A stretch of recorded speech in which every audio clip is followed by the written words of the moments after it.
Welcome to Get the Facts, a program that provides you with information on government's policies and initiatives. I'm Rose Campbell.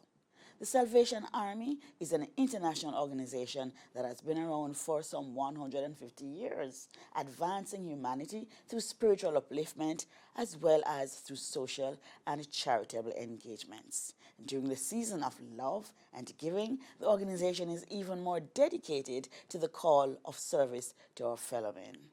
Today we speak with Development and Public Relations Secretary Captain Oliver Mike Michels, who will tell us about the work of the organization and especially at this time. Welcome to the program, Captain Michels. How are you doing? Thank you very much. I'm doing great. It's a privilege to be here with you. Right. I'm excited. I want to talk about the Salvation Army. Tell me about your primary role. Well, give you a little background. The Salvation Army started, like you said, about a little over 150 years ago.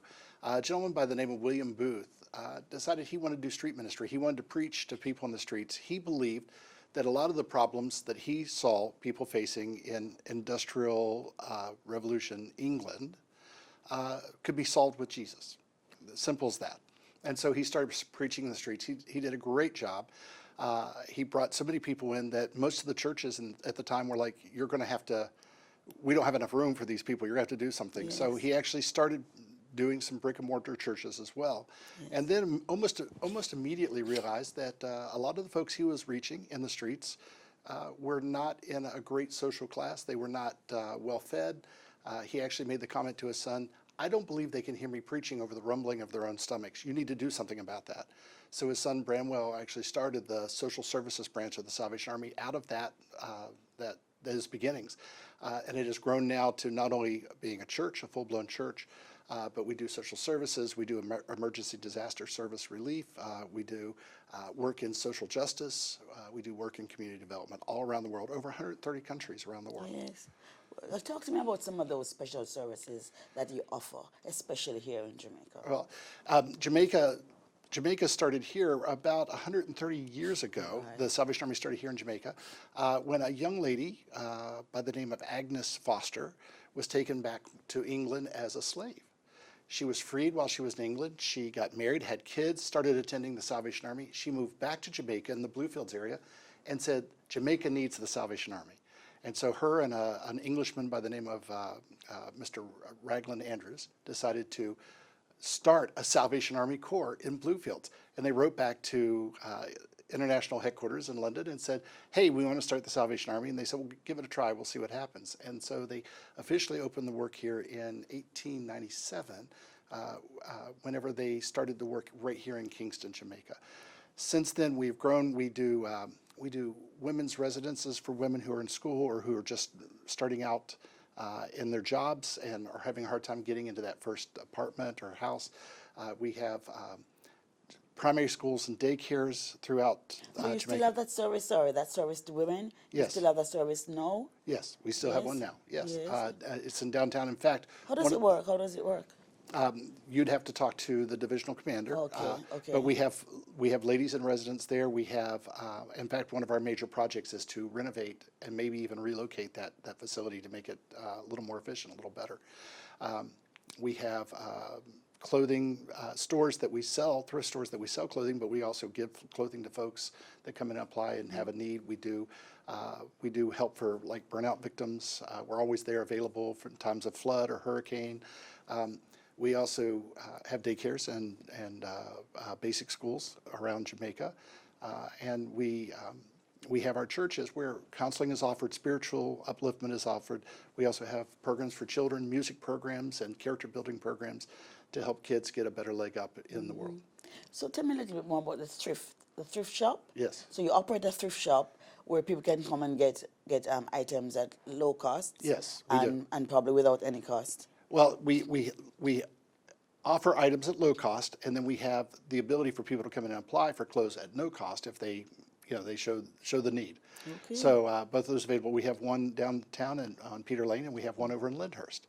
Okay. So those are all run through our William Chamberlain Center. So people bring donations to our Waterloo facility up to Mannings Hill facility, where they take it straight to Lyndhurst, and we take those, recycle them into usable things, as well as they recycle furniture for sale or for like fire yes, burnout yes. victims. Right. You have a service where you provide financial assistance to the needy? We do as well through Yes. the William Chamberlain service here in Kingston, Center here in Kingston. Kingston. But also, there are some other services available around Jamaica. You can check with your local Salvation Army. We have 2 divisions in Jamaica. It's the only country in the Caribbean that has 2. So Eastern Jamaica is based out of Kingston here, and then Western Jamaica out of Montego Bay. Right. And so we have 2 separate ongoing Christmas efforts, one for each end, because we have activities happening at both ends. Yes. So I want to hear a little bit more about the financial assistance. How does it work? Can we talk about that? How does that work? Well, once again, I'm not the guy. I'm the PR guy. Right. But you would call into our divisional headquarters, and we're going to give. I have those numbers also for volunteers who Yes. want to call and Yes. help. They would let you know what's available and where you would go to Okay, to we're going to sign come up to for the that. volunteers Okay. later. What other kind of projects do you have? Because there is a school for the blind. There's a school for the blind. Blind, We yes. also have a senior citizen home. We have 2 or 3 children's homes besides the school for the blind. We also do aid for the people who need help with mobility, things like wheelchairs and other mobility devices. We also, throughout the year, do food hampers for folks that are in bad straits. We prepare meals in some areas and serve those. We also do nutrition subsidies at our schools, and we do sponsorships for both our schools and for public schools. Right. So we do work throughout the country throughout the year. Yes. You do collaborate with other agencies like NGOs, the government, and so on. Yes. Talk to us about that. Well, of course, Ministry of Education helps subsidize all of our schools. That's a given. But even beyond that, we partner with other NGOs. Right to mind comes Food for the Poor. We partner with them quite a bit. Rotary clubs throughout Jamaica partner with us for projects that they want to make an impact in the areas that we're in, and other NGOs. But our biggest partners are the people of Jamaica, who very graciously donate to us throughout the year. We get money through foundations, through business donations, through our mail appeal, and then of course Christmas kettling, which is our largest mail, Yes, our yes. largest Yes. our Initiative. largest fundraising Right. initiative for the year. We're going to talk about the Christmas kettle, but Yes. we're going to take a break here Sure. and come right back No to worries. discuss that. Okay? Let's go for a break now, and we come right back with more discussion. And we're talking about the Salvation Army and its work in Jamaica.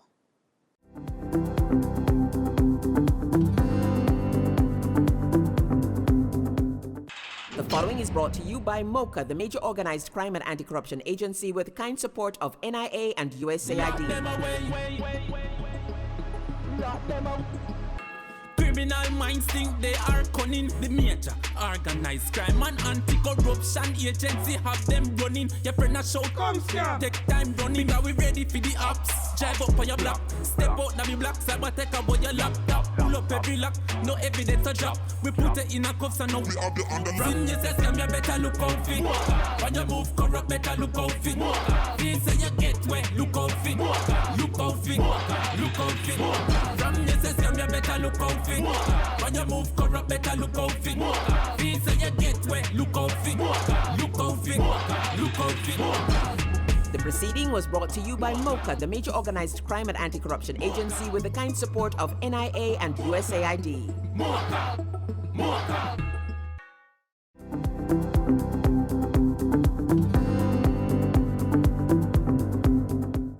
Welcome back to Get the Facts. We're looking at the significant work of the Salvation Army here in Jamaica with Captain Oliver Mike Michels. And we're talking about all the services that is provided and much more. Welcome back. Thank you. So now you provide quite a number of services, as you told us before, right? And we want to talk about the kettle, which is what most Jamaicans are familiar with. Right. But before that, tell me about your volunteers. Do you have enough? What can we do if you don't, to get you some more? Well, we use volunteers year-round for all of our programs, and we're always looking for good folks to help us out. Of course, Christmas time is the biggest time. We can pay kettle workers. That's in the States, it happens. Here in Jamaica, it happens. But here's the deal. If we pay a kettle worker, then we made less money at that kettle than if we have a volunteer. Right. So sort of the bread and butter of the Salvation Army around the world are folks that are willing to step up and volunteer to ring the bells for us. And we do that with service clubs, with sports clubs for different schools. I mean, there are lots of different ways that you can do that. The time just flies by. Like I've always run with the Rotary, and we just stand there and have a good time, and at the same time making money for the Salvation Army. It doesn't cost the Army for those folks to be there. It's all good. But who can be a volunteer, though? Volunteers, if it's for ringing kettles, they'll probably want, if you're underage, if you're not, if you're still a minor, they'd want like a student advisor or someone to be with the kids during that time. We're fine with younger groups standing. But basically, for standing kettles, anybody that is of age or has supervision would be fine. For year-round, it depends on the kind of job that you want to do. There are things that you can do that we don't have any specific requirements. Yes. If you're working with kids, we'll do a background check or something like that just to make sure that we got the best people for kids. So how do we get to you if we want to be a volunteer? Well, like I said, there's the Bow Bay office and the Kingston office. The Kingston office, let me give you their numbers. It's 876-922-6764 or 922-0287. That's the Kingston office. You can talk to anybody there. Just tell them what you're interested in doing. That's also the place to call if you're reaching out for help. They can get you to the right people. They may not be the place there, but they can get you the right people. In Montego Bay or on the western end of Jamaica, you'll want to call 876-622-2824 or 876-622-2861. Right. And persons do not have to be a member of your army. No. Yes. One of the things that a lot of people get confused on, they say, well, I guess we'll have to become a Christian or we'll have to go to your church to get help. The Salvation Army, right in their mission statement, says that we do what we do because the love of Christ constrains us to do it, but we do it without discrimination. We don't ask where you're from, what church affiliation you have, what your lifestyle is like. We don't care. We help people based on need, not on any other factor. All right, let's go to the famous kettle, red kettle, which is what most Jamaicans know the Salvation Army for. Tell us about the origins and what's the purpose. Well, what happened was back in 1891, I keep getting it backwards, there was a Salvation Army officer in San Francisco that wanted to do a big Christmas dinner for all the indigent folks in San Francisco. He wanted to just really blow it out. And of course, the problem with that is, where are we going to get the money? And he remembered as a young man when he lived in Liverpool, England, that there was always a big pot at the end of the dock where the fishermen would walk by with a sign saying, you know, help us feed the poor, and people just throw money in that pot. And he says, you know, I bet you that would work. So he set a big old kettle up on the end of the Oakland Ferry for people to put a big sign saying, we're going to feed people this Christmas. Would you like to donate? And people put money there. He also put it in his lobby of his building, and it was wildly successful. People wanted to help the Salvation Army feed folks that needed fed.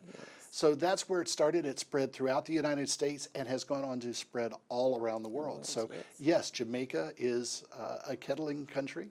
And we have folks out there that are raising money so that then we can help folks at Christmas time especially. But that money goes beyond Christmas. It helps us year-round to keep doing the work that we need to do. Like I said, it's our biggest fundraiser, and it's a huge part of us doing what we do. So it's more than just feeding at Christmas. Right. Okay, what's your target for this year? Our target in the western end of Jamaica is about 7 million is what they're hoping for, and on the eastern end a little over 13 million, so about 20 million total. Both of them had a target similar last year and came a little under. And this year we're even a little behind last year. So we're a little worried about that because we have already allotted the work that we want to do. Food hampers that we want to give out and meals that we want to have, treats that we want to do for children, treats we want to do for senior citizens. So all that's sort of ready to go. We just need to make sure that we have the money to do it. All right, so people we need to give to the Salvation Army. Okay, how can we be sure that we're giving to the Salvation Army? Because I'm sure sometimes I see people and I'm wondering, are these for real? I remember some years ago I called your office to say I saw this gentleman, I wasn't sure if he was. How can we be sure? Salvation Army always has the signage. You should always see a Salvation Army red shield on a sign there. Generally it's always a stand with a kettle. We always ring bells. So those are all clues.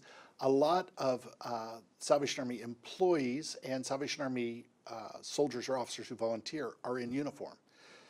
If you see someone in uniform, white shirt, gray slacks, and the epaulets or full uniform, you know those are definitely Salvation Army folks. But the issue is, of course, we have volunteers who don't necessarily dress in uniform. Yes. But the signage should still always be there. The kettle should be there.